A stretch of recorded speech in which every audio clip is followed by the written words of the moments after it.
Radio Lime News Update. Brought to you by Josco jewellers ഷോറൂമുകളിൽ സ്വർണ്ണ വജ്രാഭരണങ്ങൾക്ക് ഓഫറുകളുടെയും സമ്മാനങ്ങളുടെയും വിരുന്നൊരുക്കി ജൂൺ 21 മുതൽ ഗ്രാൻഡ് NRI ഗോൾഡൻ ഫെസ്റ്റ്. നമസ്കാരം, ലൈവ് ന്യൂസ് അപ്ഡേറ്റിലേക്ക് സ്വാഗതം. വാർത്തകളുമായി അരുൺ. UK-യിലെ വിമാനയാത്ര ദുരിതത്തിലാക്കി വീണ്ടും എയർ ട്രാഫിക് കൺട്രോൾ സിസ്റ്റം പണിമുടക്കി. ബുധനാഴ്ച 20 മിനിറ്റോളം ATC സിസ്റ്റം സ്തംഭിച്ചതോടെയാണ് നൂറുകണക്കിന് വിമാനങ്ങൾ യാത്ര പുറപ്പെടാൻ കഴിയാതെ നിലത്തിറങ്ങിയത്.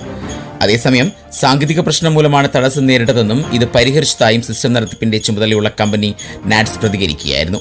എങ്കിലും ഷെഡ്യൂളുകൾ താളം തെറ്റിയതോടെ ഏതാനും മിനിറ്റ് മാത്രം മുടങ്ങിയ പ്രവർത്തനം ബ്രിട്ടീഷ് വ്യോമയാന മേഖലയെ അപ്പാടെ സ്തംഭിപ്പിക്കുകയാണ് ചെയ്തത്. 2023 ഓഗസ്റ്റിൽ വിമാനത്താവളങ്ങളെ നിശ്ചലമാക്കിയ അവസ്ഥയുടെ ആവർത്തനമാണ് ഈ പ്രശ്നമെന്നാണ് ആശങ്ക. അന്ന് ആയിരക്കണക്കിന് യാത്രക്കാരാണ് വിമാനങ്ങൾക്ക് പറക്കാൻ കഴിയാതെ വന്നതോടെ ദുരിതത്തിലായത്. സാങ്കേതിക പ്രശ്നം നേരിട്ട ഘട്ടത്തിൽ ഹീത്രൂവിലേക്കുള്ള വിമാനങ്ങൾ കുറയ്ക്കേണ്ടി വന്നതായി ബ്രിട്ടീഷ് എയർവേസ് വ്യക്തമാക്കി. അതേസമയം 2 വർഷത്തിനിടെ രണ്ടാം തവണയും വിമാനയാത്ര തടസ്സപ്പെട്ട ഘട്ടത്തിൽ UK air traffic control company മേധാവി രാജിവെക്കണമെന്ന ആവശ്യം ശക്തമാവുകയാണ്. സംഭവത്തിൽ ഹാക്കിംഗുമായി ബന്ധമില്ല എന്നാണ് UK national cyber security centre മനസ്സിലാക്കുന്നത്. അതേസമയം നാറ്റ് ചീഫ് എക്സിക്യൂട്ടീവ് മാർട്ടിൻ റോൾഫ് രാജിവെക്കുകയോ പുറത്താക്കുകയോ വേണമെന്ന് റയാനെയർ ആവശ്യപ്പെട്ടു. സാങ്കേതിക പ്രശ്നം പരിഹരിച്ചതായി നാറ്റ്സ് വ്യക്തമാക്കിയിരുന്നു. എന്നിരുന്നാലും വിമാനത്താവളങ്ങളിൽ കുടുങ്ങിയ യാത്രക്കാർക്ക് ദുരിതം തീരാൻ സമയമെടുക്കുമെന്നാണ് കരുതപ്പെടുന്നത്. കുടിയേറ്റ വിരുദ്ധത കൂടിയിരിക്കുന്ന സമയത്ത് എരിതിയിൽ എണ്ണ ഒഴിച്ച പോലെ ഇംഗ്ലണ്ടിലെയും വെയിൽസിലെയും ജനസംഖ്യയിൽ വൻ വർധനവ് രേഖപ്പെടുന്നതായി ഔദ്യോഗിക കണക്കുകൾ പുറത്തുവരുന്നു. കുടിയേറ്റം തന്നെയാണ് രണ്ടാം ലോക മഹായുദ്ധത്തിന് ശേഷമുള്ള രണ്ടാമത്തെ വലിയ വർധനയ്ക്ക് കാരണമായത് എന്നാണ് വിലയിരുത്തൽ. 2024 ജൂൺ വരെയുള്ള വർഷത്തിൽ 7 ലക്ഷം പേരുടെ വർധനവാണ് ജനസംഖ്യയിൽ രേഖപ്പെടുത്തിയത്.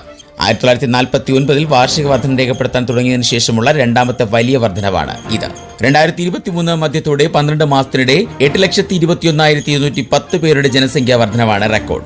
കുടിയേറ്റക്കാർ ബ്രിട്ടനിലേക്ക് റെക്കോർഡ് തോതിൽ പ്രവേശിച്ച ഘട്ടം കൂടിയായിരുന്നു ഇത്. രാജ്യത്ത് പ്രവേശിക്കുന്നവരും മടങ്ങുന്നവരും തമ്മിലുള്ള കണക്കിലെ വ്യത്യാസമായ നെറ്റ് മൈഗ്രേഷനാണ് ജനസംഖ്യാ വർധനവിലെ 98% കാരണമെന്നാണ് കണ്ടെത്തൽ. 2024 മധ്യത്തോടെ ഇംഗ്ലണ്ടിലും വെയിൽസിലും 61.8 മില്യൺ ജനങ്ങളുണ്ട്. 2023 മധ്യത്തിൽ 61.1 മില്യൺ ജനങ്ങളാണ് ഉണ്ടായിരുന്നതെന്ന് നാഷണൽ സ്റ്റാറ്റിസ്റ്റിക്സ് ഓഫീസ് പറയുന്നു. 2024 ജൂൺ മാസം വരെ ഇംഗ്ലണ്ടിലേക്കും വെയിൽസിലേക്കുമായി 11,42,303 പേർ കുടിയേറ്റക്കാരായി എത്തിയെന്നാണ് കണക്ക്. 4,52,156 പേർ എമിഗ്രേറ്റ് ചെയ്തെന്നും കണക്കുകൾ വ്യക്തമാക്കുന്നു. കുടിയേറ്റം മൂലം ജനസംഖ്യയിൽ ഉണ്ടാകുന്ന സ്ഫോടനാത്മകമായ വർധനവ് ശാശ്വതമല്ലെന്ന് രാഷ്ട്രീയക്കാർക്ക് മുന്നറിയിപ്പ് നൽകുന്നു. ഹൌസിംഗ്, പബ്ലിക് സർവീസുകളെ സമ്മർദ്ദത്തിലാക്കുന്നതാണ് ഈ അവസ്ഥ. കണക്കുകൾ ആയുധമാക്കി റിഫോം UK നേതാവ് നിഗൽ ഫറാഗ് രംഗത്തെത്തി. രാജ്യത്തെ ജനങ്ങളുടെ ജീവിത നിലവാരം നേരിടുന്ന തകർച്ചയുടെ കണക്ക് കൂടിയാണിത്.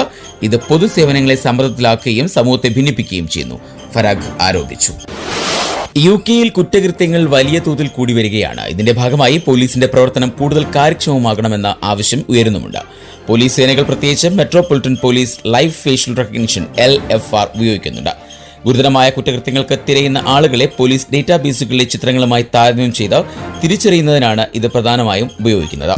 ഇതിനകം തന്നെ ഈ സാങ്കേതിക വിദ്യ ഉപയോഗിച്ച് മെറ്റ് പോലീസ് 1000 അറസ്റ്റുകൾ നടത്തിയിട്ടുണ്ട്. ഇപ്പോഴത്തെ metropolitan police live facial recognition സാങ്കേതിക വിദ്യയുടെ ഉപയോഗം വർദ്ധിപ്പിക്കുമെന്ന് അറിയിച്ചിരിക്കുന്നു. ബജറ്റ് ക്ഷാമം കാരണം സേന പുനഃക്രമീകരിക്കുന്നതിനിടെ 1400 ഉദ്യോഗസ്ഥരെയും 300 ജീവനക്കാരെയും സേന വെട്ടിക്കുറച്ചിരുന്നു. നിലവിൽ 2 ദിവസങ്ങളിലായി ആഴ്ചയിൽ 4 തവണ ഉപയോഗിക്കുന്ന ലൈവ് ഫേഷ്യൽ റെക്കഗ്നിഷൻ 5 ദിവസങ്ങളിലായി ആഴ്ചയിൽ 10 തവണ വരെ ഉപയോഗിക്കും. ഓഗസ്റ്റ് മാസത്തെ ബാങ്ക് അവധിക്കാലത്ത് വരാനിരിക്കുന്ന നോട്ടിംഗ് ഹിൽ കാർണിവലിലും ഇതായിരിക്കും ഉപയോഗിക്കുക. എന്നാൽ പോലീസ് സേനയുടെ പുതിയ നീക്കത്തിനെതിരെ മനുഷ്യാവകാശ സംഘടനകൾ ആശങ്കകൾ ഉന്നയിച്ചിട്ടുണ്ട്. സാങ്കേതിക വിദ്യയ്ക്ക് ശരിയായ നിയന്ത്രണമില്ലെന്നും ഇത് ജനങ്ങളുടെ അവകാശങ്ങളെ ബാധിക്കുമെന്നും ലിബർട്ടിയിൽ നിന്നുള്ള ചാർലി വേൾട്ടൺ പറഞ്ഞു. പൊതുക്രമസമാധാന കുറ്റകൃത്യ വിഭാഗത്തിലെ ഉദ്യോഗസ്ഥരുടെ എണ്ണം 48-ൽ നിന്ന് 63 പോലീസ് വർദ്ധിപ്പിച്ചിട്ടുണ്ട്. ഇസ്രായേൽ പാലസ്തീൻ പ്രശ്നങ്ങളുമായും പരിസ്ഥിതി ആക്ടിവിസവുമായും ബന്ധപ്പെട്ട പ്രതിഷേധങ്ങളിലെ കുറ്റകൃത്യങ്ങളുടെ വർധനവാണ് ഈ നടപടിക്ക് കാരണമായി അവർ ചൂണ്ടിക്കാട്ടുന്നത്. ഇനി നാട്ടിലെ വാർത്തകൾ. ഓണത്തോടനുബന്ധിച്ച് എല്ലാ കാർഡുകാർക്കും അരിയും വെളിച്ചെണ്ണയും ന്യായവിലയ്ക്ക് സപ്ലൈകോയിലൂടെ ലഭ്യമാക്കുമെന്ന് മന്ത്രി GR അനിൽ അറിയിച്ചു. നിലവിൽ ഒരു റേഷൻ കാർഡിന് 8 കിലോഗ്രാം അരി 29 രൂപയ്ക്ക് സബ്സിഡി നിരക്കിലാണ് സപ്ലൈകോയിലൂടെ വിതരണം ചെയ്യുന്നത്. ഓണക്കാലത്ത് ഇതിനു പുറമെ കാർഡ് ഒന്നിന് 2 കിലോ പച്ചരിയോ പുഴുക്കലരിയോ 25 രൂപ നിരക്കിൽ സ്പെഷ്യൽ അരിയായി ലഭ്യമാക്കുമെന്നും മന്ത്രി വ്യക്തമാക്കി. റേഷൻ കടകൾ വഴി വെള്ള കാർഡുകാർക്ക് 15 കിലോ സ്പെഷ്യൽ അരി ലഭിക്കും. 10 കിലോ ചമ്പാവോ 5 കിലോ പുഴുക്കലരിയോ വാങ്ങാം. ഏത് വേണമെന്ന് ഉപഭോക്താവിന് തീരുമാനിക്കാം. പിങ്ക് കാർഡിന് നിലവിലുള്ള സൗജന്യ അരി വിതത്തിന് പുറമെ 5 കിലോഗ്രാം അരി 10.90 രൂപ നിരക്കിൽ ലഭ്യമാക്കും. നീലക്കാടിന് നിലവിലുള്ള അരി വിഹിതത്തിന് പുറമെ 10 കിലോഗ്രാം അരി 10.90 രൂപ നിരക്കിൽ ലഭ്യമാക്കും. വെള്ളക്കാടിന് ആകെ 15 കിലോഗ്രാം അരി 10.90 രൂപ നിരക്കിൽ ലഭ്യമാക്കും. ചുവപ്പ് കാർഡുകാർക്ക് ലഭിക്കുന്ന 5 കിലോ അരിക്ക് പുറമെ 5 കിലോ കൂടി ലഭ്യമാക്കും. മഞ്ഞ കാർഡുകാർക്ക് 1 കിലോ പഞ്ചസാരയും എല്ലാ വിഭാഗം റേഷൻ കാർഡുകാർക്കും മണ്ണെണ്ണ വിഹിതവും ഉറപ്പാക്കിയിട്ടുണ്ട്. ആദ്യ പാദത്തിലെ മണ്ണെണ്ണ വിഹിതം വാങ്ങാത്ത AAI കാർഡുകൾക്ക് 2 ലിറ്റർ മണ്ണെണ്ണയും മറ്റ് വിഭാഗം കാർഡുകാർക്ക് 1 ലിറ്റർ മണ്ണെണ്ണയും 2 പാദത്തിലെയും ചേർത്ത് ഈ മാസം ലഭ്യമാക്കുമെന്നും മന്ത്രി GR അനിൽ വ്യക്തമാക്കി. തിരുവനന്തപുരം മെഡിക്കൽ കോളേജിൽ ശസ്ത്രക്രിയാ ഉപകരണങ്ങൾക്ക് ക്ഷാമമുണ്ടെന്ന വെളിപ്പെടുത്തലിൽ ഡോക്ടർ ഹാരിസ് ഹസനെതിരെ നടപടി. ഹാരിസിന് കാരണം കാണിക്കൽ നോട്ടീസ് അയച്ചു. മെഡിക്കൽ വിദ്യാഭ്യാസ ഡയറക്ടറുടേതാണ് നടപടി. വിദഗ്ധ സമിതി റിപ്പോർട്ട് നേരത്തെ ആരോഗ്യവകുപ്പിന് കൈമാറിയിരുന്നു. മെഡിക്കൽ കോളേജ് പ്രിൻസിപ്പൽ വഴിയാണ് കാരണം കാണിക്കൽ നോട്ടീസ് നൽകിയിരിക്കുന്നത്. തിരുവനന്തപുരം മെഡിക്കൽ കോളേജിലെ യൂറോളജി വിഭാഗത്തിൽ ഉപകരണക്ഷാമം ഉണ്ടെന്നായിരുന്നു ഹാരിസിന്റെ വെളിപ്പെടുത്തൽ. ഉപകരണങ്ങൾ ഇല്ലാത്തതിനാൽ ശസ്ത്രക്രിയകൾ മുടങ്ങിപ്പോയിട്ടുണ്ടെന്നും ഡോക്ടർ ഹാരിസ് ഹസൻ പറഞ്ഞിരുന്നു. എന്നാൽ ഇത് വലിയ വിവാദമാവുകയും ഇതിന് പിന്നാലെ ഒരു 4 അംഗ സമിതിയെ ആരോഗ്യവകുപ്പ് നിയമിക്കുകയും ചെയ്തിരുന്നു. ഈ സമിതി നൽകിയ റിപ്പോർട്ടിൽ ഡോക്ടർ ഹാരിസിന്റെ ഭാഗത്തുനിന്നുണ്ടായത് സർവീസ് ചട്ടലംഘനമാണെന്ന് കണ്ടെത്തിയതിന്റെ അടിസ്ഥാനത്തിലാണ് ഇപ്പോൾ നടപടി ഉണ്ടായിരിക്കുന്നത്. 1960 സർക്കാർ സർവീസ് ചട്ടങ്ങൾ ഹാരിസ് ലംഘിച്ചു. കൂടാതെ 56, 60A, 62 എന്നീ വകുപ്പുകൾ ലംഘിച്ചു. ഫേസ്ബുക്കിൽ പോസ്റ്റ് ഇട്ടതും പരസ്യ പ്രസ്താവന നടത്തിയതും ലംഘനമാണ്. ഹാരിസ് ഉന്നയിച്ച എല്ലാ പരാതികളും വസ്തുതയല്ല എന്നും സമിതി കണ്ടെത്തി. എന്നാൽ ഹാരിസിന്റെ ചില പരാതികൾ കാര്യമുണ്ടെന്നും റിപ്പോർട്ടിൽ പറയുന്നുണ്ട്. ഇനി സ്പോർട്സ് വാർത്തകൾ. ലീഗ്സ് കപ്പിൽ അറ്റ്ലസിനെതിരായ മത്സരത്തിൽ ഇന്റർ മയാമിയുടെ വിജയ ഗോളിനായി അസിസ്റ്റ് ചെയ്ത ശേഷം എതിരാളിയോട് പൊട്ടിത്തെറിച്ച് നായകൻ ലയണൽ മെസ്സി. ലീഗ്സ് കപ്പിലെ ആദ്യ മത്സരത്തിൽ അറ്റ്ലസിനെ 1-2 ഗോളുകൾക്കാണ് ഇന്റർ മയാമി തോൽപ്പിച്ചത്. ഗോൾരഹിതമായ ആദ്യ പകുതിക്ക് ശേഷം 57-ാം മിനിറ്റിൽ ടെലാസ്കോ സെഗോവിയെ ആണ് ഇന്റർ മയാമിയെ ആദ്യം മുന്നിലെത്തിച്ചത്. എന്നാൽ 80-ാം മിനിറ്റിൽ അറ്റ്ലസിനായി റിവാൻറ്റോ ലൊസാനോ സമനില ഗോൾ നേടി. സമനില ഗോളടിച്ച ശേഷം ഇന്റർ മയാമി ആരാധകരുടെ അടുത്തെത്തി.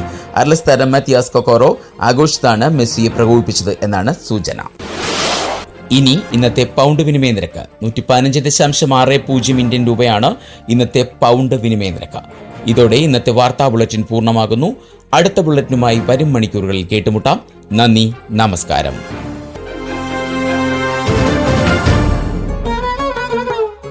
കൂടുതൽ വാർത്തകൾക്കും വിശേഷങ്ങൾക്കുമായി റേഡിയോ ലൈം ആപ്പ് ഡൗൺലോഡ് ചെയ്യൂ. പ്ലേ സ്റ്റോറിൽ നിന്നും ആപ്പ് സ്റ്റോറിൽ നിന്നും. Radio Lime.